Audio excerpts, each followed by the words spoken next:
back, everybody. Today I have Lauren Babiak of Design 2147. Lauren, thanks for joining me today. Of course, it's my pleasure. Lauren has been a colleague of mine here at Design for the last 8 years. She is the Division of Exec for the Code and Zoning Department here at Design. So welcome aboard, Lauren. Thank you. Excited to be here. It's great to have you. So Code and Zoning. Wow. sounds so prestigious. And it is. It is. It takes a certain character to read, volumes of the zoning laws. It takes a certain character and personality to interpret all of the New York City building codes and laws. And the good news for New York City, for you, not for me, because I'm an old curmudgeon, that now we're on the IBC. So Yes. we've expanded our services here at Design, and you're a big part of that we are now doing code work, not only in New York City, but because it's under IBC, not like before where it was just New York City's code. We now have the International Building Code, and we're able to do work in other states. We have some projects in New Jersey. We have some projects here in New York. So my first question is, what made you get into code and zoning, and where did it start? Where did your passion come from? Yeah, it's for me. It's been an interesting road. I think I've always been very interested in construction and getting things built, starting from drafting classes in high school, and I went to college and studied architecture. Shout out to Catholic U. That's right. My son's alma mater. Yeah, and I enjoyed it. But like halfway through college, I realized I don't really like designing things. Yeah, And I was the same way. I was more interested in how things get built. And even then, I was like, well, maybe, I still want to be an architect, but I wanted to do like an internship in construction management because I was like, this is great. Architects need to understand how things are built because a lot of, it's kind of like a stigma that architects design beautiful things, but they can't stand up. Right. Or they don't know how they get put together. Yeah. So then from a couple summer internships here in New York City with construction management firms, I realized I really enjoyed that more. And it was, kind of like, Mom and Dad, I don't want to be an architect anymore. Yeah, I had that conversation many moons ago. And, worked in construction management, helped build a 10-megawatt solar farm in southern Jersey, which Cool. was really great learning experience. That was a long time ago. It was. And then, eventually made my way into expediting and code consulting in New York City. And when I started, I really didn't know what it was. Right. Most people don't. Yeah, I had never heard of an expediter before. I filled out the permit applications for the New Jersey project. Right. And most people still are in New Jersey. So I didn't understand what it was, but the more I did it, I was like, oh, this is really interesting. It puts really together my construction background and my architecture background and learning new things all the time with code and zoning. Because it's not just what the book says, it's also how the city interprets it. Correct. And also, can you convince the city to interpret it the same way as we do? So that's always, that's always the challenge, which is to take, a lot of the times in my career and even in yours is different clients call and say, I don't understand how you see it that way. And we say, no, it's not the way we see it. It's the way the city interprets it. And that is just as important as reading the language, because sometimes you could read the same sentence over and over. So we come back to the same question that I asked at the beginning, which is, so how, now you're in it, now you're doing it every day. So where does the passion get fueled to read these sections every day and give advice to clients? Because it's an integral part of what our company does. Yeah, I think it comes from, there's a lot that we can bring to the table with doing like really early code and zoning consulting. And, even when a project is under construction and things are really time sensitive, when someone says, oh, we encountered this issue, we need a code variance or we need an interpretation. So how can you help me? How can you help me? And then, when we can help them and find creative solutions or, file those code interpretations with the Department of Buildings and we get it approved, like, it feels great. Yeah.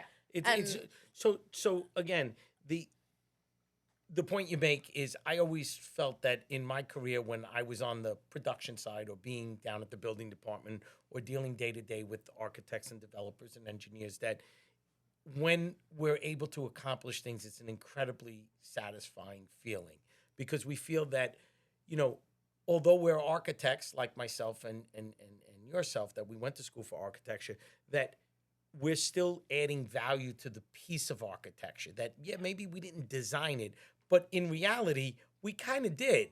You know, hey, this travel distance is too long. You're gonna have to put a door here. You're gonna have to do, and yet we may not be the designer, but we're influencing the design, right? Hey, we got a problem with this setback. Lauren goes back because she has architectural experience and says, hey, well, maybe you can try this. And, you know, you sketch something, you scan it, and you send it over to them. And you now became, you know, as much as you're not designing, you're influencing the design. Exactly. Even if it's, you know, whether it's these big changes or the little things, you know, hey, if you put this door in a little niche and set it back 18 inches, everything complies now. Correct. Whereas before, you know, the team may be like, oh my gosh, we're never going to be able to get this to work. You know, even those like small suggestions here and there Right, and have an impact on the buildings. without a doubt. And a lot of I know over the years, including, you know, the emails that I currently read day to day is, you know, hey, we would really like to have this, right? And they send us a sketch, and they don't know if it's going to comply with the code. and Lauren, yourself, or Tony Agati take their idea, and we assist them in trying to fulfill their design, right? And sometimes we win, sometimes we don't, and a lot of times we somehow fall in the middle, and we're able to compromise with the building department to say, look, we know they can have this, but we can give you this instead of that, but it's just as safe. Right. Work with us. And again, we're able to fulfill that. We're able to fulfill that need as architects, but yet we're on the law side of it. So fast forward, you've been here at Design for 8 years. You started, you know, in the code and zoning department, and you've, you know, now run our division. Yeah. You've seen a lot of great stuff, big booms with the 421A. Yeah. Now we're going into the new uncharted waters that I reviewed, you know, 30 years ago, Article 7B of office to residential conversion or commercial to residential buildings. So I know that's a hot topic. You and I have talked about it. So what's your forecast? What do you think? I mean, I ask you because we've had developers in, we've had insurance people in, we had Mike Minotti in on one of the podcasts to talk about site safety, about doing this conversion. We spoke to Stephen from Lapolis for him to give us his take about what it takes to gut an office building and make apartments. So, you know, I'd like to get your side of, you know, what do you think the biggest challenges, you know, in the code side that you think are going to influence what these buildings are going to look like? Yeah, I think, you know, the hardest part is, you know, obviously, and there's people who are more experienced than me, is, you know, you can throw a lot of money at an office to residential conversion, but it still has to comply with code. Of course. You know, hands down, it has to comply with code and zoning. And I think the challenge in office buildings, which is I think what a lot of people are talking about, is the floor plates. Right. The floor plates are huge. Right. And they're not, you know, offices don't have natural light and air requirements. Residential clearly does. So, you know, you can't, there's, you know, 30-foot room depth requirements. So if an office, you know, floor 100 plate, by 100 buildings. right, you know, if an office floor plate is, you know, even bigger than 100 by 100 Right. in certainly many cases, you know, okay, you know, so you, How do we make the core? how do we make the core? And sometimes it's like, wow, this core is, you know, huge because we can only get legal light and air, you know, to the perimeter for so much. And then, okay, well, can we fill the core with amenity spaces? Right. But on every floor, you know, is there enough that we can provide that's going to be, you know, attractive for people who want to live there? Yeah, And I mean, make right now it make sense. We've started one. We have, well, I mean, we've done many over the Yeah. years. We've done a lot. We've done a lot when they weren't, you know, on the cover of every magazine or every, you know, LinkedIn article. I've done many in my career here in Williamsburg, and Sergio had done many in Manhattan Yeah. that we would call a loft conversion. And that's so it's not a loft conversion, but it Yeah. falls under the same section of the multiple dwelling law. And one of the feedbacks that I keep getting on it is that the law, when Richard Lobel was in, he talked about that the multiple dwelling law needs to be updated because it needs to be revised around this current climate and these current ideas and this progression of where New York City is at today versus where it was in the 1960s when they wrote that section. And just to reiterate from the past podcast is the multiple dwelling law is a state law. It's not a city law. Exactly. So it's not the city can't just arbitrarily decide, to put something in front of city council and try to change a law. This has to go through the state. So it's going to take time. But so far, you've been doing some research on this project that we have in Midtown. Yep. So tell me what, give us some questions that they're asking us, like right off the bat that you're like, oh, well, that's interesting. That's a question I didn't really think about. So, we're in our first one, they closed on the building and now they're starting their design process. Yeah, I mean, I think for most people with older buildings in New York City is what code do I use? Right. Zoning is zoning is zoning. But in New York City, we don't have an existing buildings code. Correct. Which, does exist in many other jurisdictions, but not here, not yet. Not yet. It's on its not way. yet. It's coming. It's coming. Is what code do I use? Right. And the answer is you always have to start in the current code, which for us now is the 2022 construction codes of New York City. It went into effect back in November. Shout out to Lauren. Lauren heads our Lunch and Learn seminars. We do Zoom. Lauren, you've put on quite a few of them from many firms. You've done an excellent job with it, pretty much outlining the changes in the 2022 code about what was implemented in November. And we've taken, as a firm, with your leadership, we've taken the approach of, well, what kind of questions are we getting?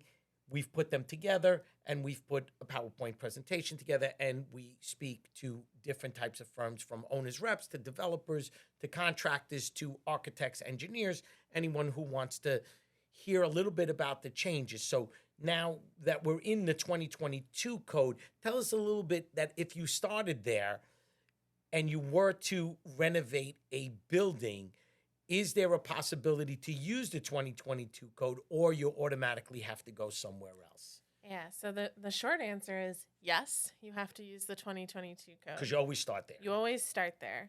The administrative provisions, which do allow you to use the prior codes for prior code buildings.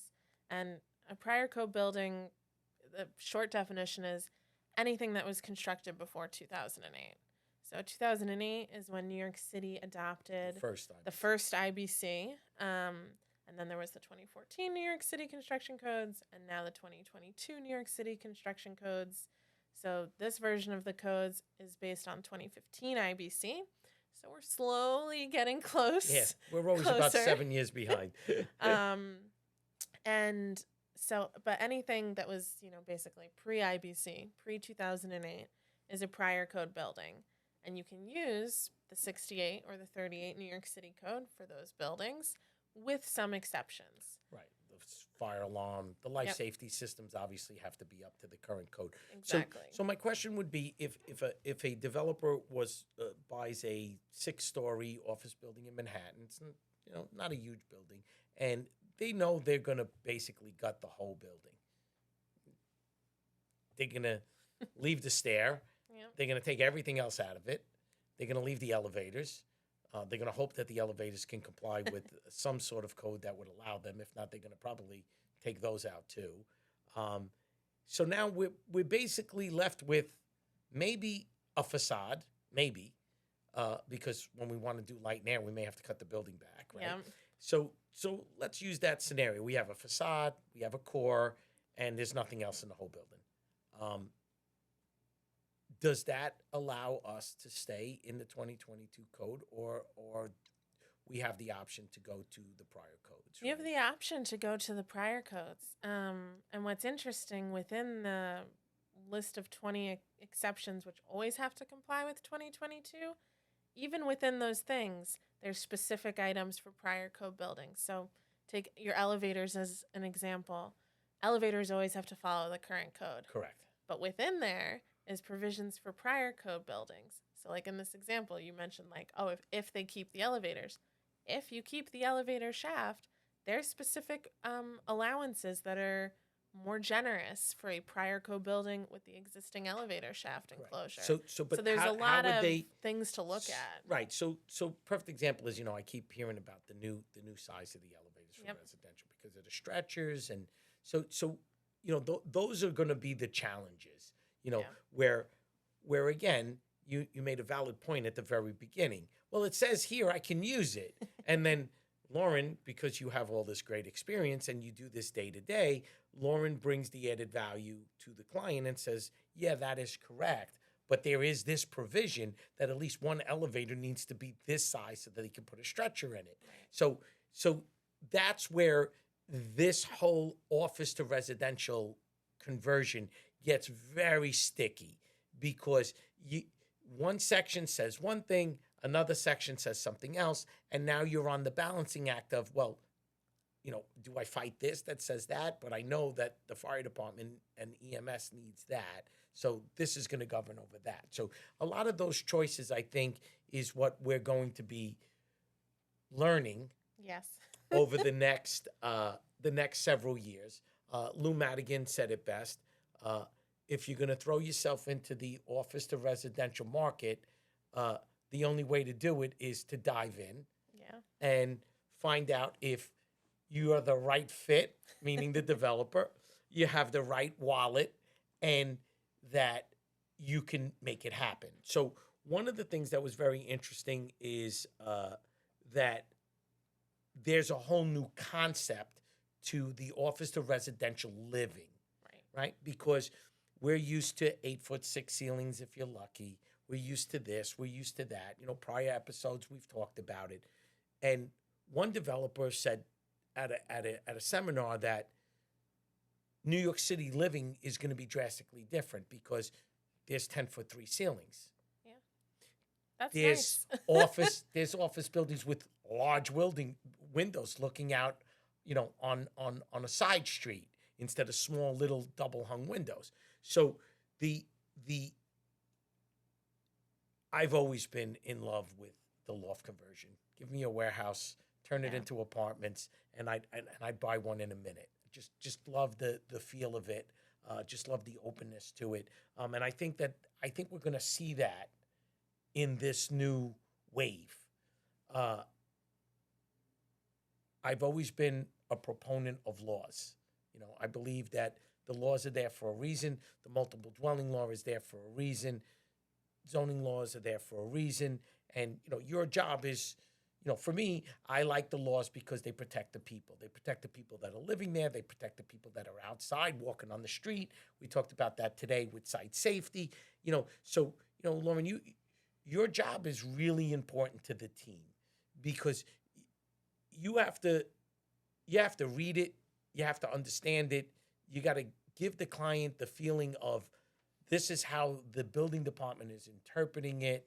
Yeah. And by the way, this is my opinion. This is my position on it as a company and as an individual. And that's a tough line to walk. So I'm curious that when you come back on the show in 6 or 7 months from now, and we talk about office to residential conversion, that you're gonna have a long list of questions and answers for our viewers and our listeners about what the city is interpreting, what developers and visionaries are doing with these buildings. Yeah, and I think it's something, like how important the construction codes are from a safety perspective. Something I think a lot of people don't always remember is that we spend our entire lives in buildings. Yes, so just like right now. Right. So the way buildings are constructed have the biggest opportunity to impact our lives every day. Oh, without a doubt. whether from, that, it's, you get a lot of natural light, and, natural light is, it's good for your health, and, just Oh, makes 100%. makes you Well, that's feel why, good. and you know what, Lauren? That's why they wrote the multiple Yeah. dwelling law. Because if not, back in the in the 50s and 60s, they would have made apartments, and we call it the old code, right? They're all old codes now because I'm Right. old, but the real old code was old when I was young, and the old code used to talk about, they made light wells. I have a place in Manhattan, and the window is literally 2 feet away from the next window, and it's a shaft that's like, I swear it's no more than 6 or 8 feet. And So they're called light wells, but you don't get much light you from get them. nothing. All you do is get soot. So there's a perfect example that we're still using that same section to talk about certain things. So Yeah. so as we discussed previously, that part of what's going to happen is the multiple dwelling law needs to change, Yeah. right? And again, people that I've been speaking to, they say it's coming, but again, like everything else, it's just going to take time. So right now, I asked you to be on the show a little bit to talk about, the lunch and learns that you've been doing. We get feedback from architects and engineers and contractors. Tell us a little bit about what you think there really hasn't been a lot of backlash on it. No. Like we haven't really come across architects that are saying, "Oh my God, this is terrible. Oh, we don't know how to read this." I think you and I have talked about this before. A big part of this revision, some of it had to do with protecting the people. Yeah. Changing, sidewalk bridges. Today, I asked Mike Minotti a few questions about that, and the openness of them, integrating other countries' way of having bridges that let more light and air in, opening them up so that the wind isn't blowing things off the top. They wanted more openness, being able to see that contractors aren't storing material on top of the bridge that's not permitted. Yeah. So they're really doing a really great job with that section of the code to talk about protecting the people, but yet having a futuristic look on what the sheds look like. So tell us a little bit about those changes. Yeah, I was surprised when I read the sidewalk shed changes, and I was like getting excited about it. And I was like, man, who could ever get excited about because changes to there's sidewalk so many of sheds? them around New York City that they're hiding such beautiful architecture. And I true. think as architects, our eyes are trained as we walk down the street. We're always looking at buildings and we're always judging. Oh, that's a great building. Oh, that place looks like, who designed that? But then you walk and you're like, oh my God, not another green bridge. Yeah. Oh, not another green bridge. And sometimes I'll be walking down Manhattan. You could go almost 2 full blocks and there's not one building that doesn't have a bridge on it. I know, and as a pedestrian, you know where those bridges are, because on the days when it's raining, you want to walk on that side of the block. 100%. But they're not there. They're not there to keep us from getting wet. They're there to keep things from hurting us. Right. And to me, I think that this section of the code, and you could expand on that, is about trying to get what they called. I think they don't quote me on it, but I think they called it the open bridges. Yep.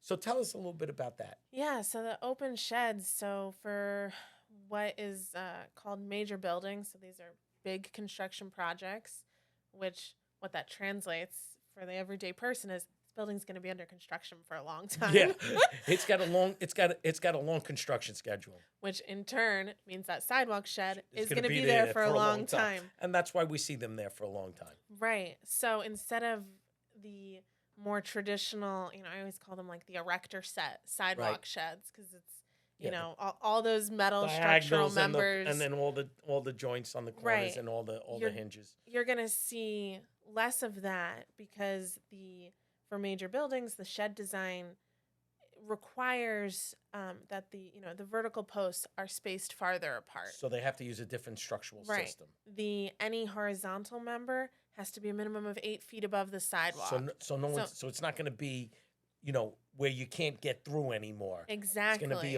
above above your head. Yeah, so it's going to create, honestly, for the pedestrian, a much better experience of walking underneath these sidewalk sheds while, most importantly, providing the same level of protection 100%. for the pedestrians, because that's the main goal. Right. The aesthetics is second on sidewalk sheds. Well, of course. And again, we talked about protecting the people, protecting the workers, protecting anyone who's walking along the streets of New York City. It's a vital part of what we do, and unfortunately, is part of the fabric of our city. But it's interesting that when you go abroad and you go to Europe, you could see some of the most beautiful sidewalk bridges, right? And then you could go into a small town in Italy, and it looks like they're using the same ones that the Romans used, a couple of 1,000 years ago, And so, but New York City adopted a way to standardize it, and eventually, by a certain amount of time, those older sheds will no longer be allowed. Exactly. So tell us another highlight about the 2022. I know you and I have part of the PowerPoint presentation we offer. We talked about the sidewalk sheds. We talked a little bit about elevators. So tell us a little bit about that on new construction. Yeah, so I mean, a lot of the elevator requirements are the same as we've seen in 2008 and 2014 codes. So something that always comes up is, do I need a fire service access elevator, FSAE? Does not roll off the tongue very well. Okay. And the answer is you do if your building is 120 feet or more in height. So a fire service access elevator, the purpose of it is that it's for use by the firefighters when they're responding to an incident or in EMS the building. or anyone else. Right. And they're required to have the little firefighter's helmet, at the door jamb to the elevator, so it's easy to find. Right. And so, Lauren, prior to that, there was no fire service elevator. So this is really a major breakthrough for our firefighters to have a designated elevator with probably it is a little bit bigger in the size. It's a little bigger. Yeah. And the goal of it too is that these fire service access elevators open into a protected lobby. Oh, so that they can hold someone who's injured. Or sick. for themselves stage operations, right. which a lot of times occurs on the floor above or below the incident. Oh. So it's a protected area for the firefighters, which is certainly a good thing. What makes FSAEs tricky is that because they're for the firefighters, we now not only your main review is by the building department, but the fire department has a very special interest in these. And a lot of times when we talk about the fire department, you and I have been in a lot of meetings about fire department. Yes. And it's funny as architects that we go and we meet with the fire department. And I learned a very valuable lesson about the fire department that I admire. Shout out to my brother-in-law, Monsignor Jamie. He's a chaplain of the fire department. And that a lot of the laws we think are about protecting the building. But in reality, a lot of the laws are there to protect the people and to protect the firemen who are going to go in and fight that fire. Years ago, many, many moons ago, probably before you were in college, they enacted laws that had to do with air conditioners, putting steel underneath air conditioners. Why? Because people were taking packaged units and putting them on a wood roof. The place would catch on fire. The firemen would get killed by the air conditioner. Yeah. Because it couldn't, the roof would cave in, right? So now we look back and we see these new laws coming in for the elevator service elevator. And like you said, it's not just about getting the people out. It's about getting the firemen in. It's about the firemen having a place to stage it. So, kudos to the code committee for acknowledging all of that. And it's great to see. These are laws that I think that just make New York City a better place. So Lauren, we get to chat for a little while. I try to end every podcast with the same question to everybody, so I'm not putting you on the spot. You're no different. You and I have a great working relationship. It's a pleasure to work with you. You're a leader in our industry in doing what you do, and we appreciate it here at Design. So what do you think? What do you think they're going to do next? You know, don't look in the rearview mirror. Always look ahead. So what do you think? What's the projections that you hear? And I know there's some code committees that are getting together. There are. What's the vibe you're hearing? I think next for New York City is the existing building code. There has been chatter about that since at least 2008, probably earlier. When that's going to happen, only time will tell, because not to get too stuck in the weeds on it, but it requires some state legislation first. Of course. That's in the works. It's been proposed. So we need the state to enact some things so that us here in the city can get to work on, reviewing the existing building code, and it's going to change the way and we do we're code due. compliance. We're due. Yeah. Because, one of our episodes coming up in the near future is Tony Agatti's going to join us, who, we tease him that he's the Pope of the code and zoning world because he's been doing it so long, his topic that he chose is, well, which code do I use? And we could spend hours talking about it. We do. We do. But I think we're going to move forward, and I hope the city and the state move forward in, utilizing a code for existing buildings, because I think it's time, and I think you agree. Yeah, definitely. Well, Lauren, it's been a great pleasure. Thanks for coming on. Yeah. You've done a wonderful job, and look forward to having you back on the show in 6 months to talk about office to residential conversions. Sounds good. Thanks for coming in.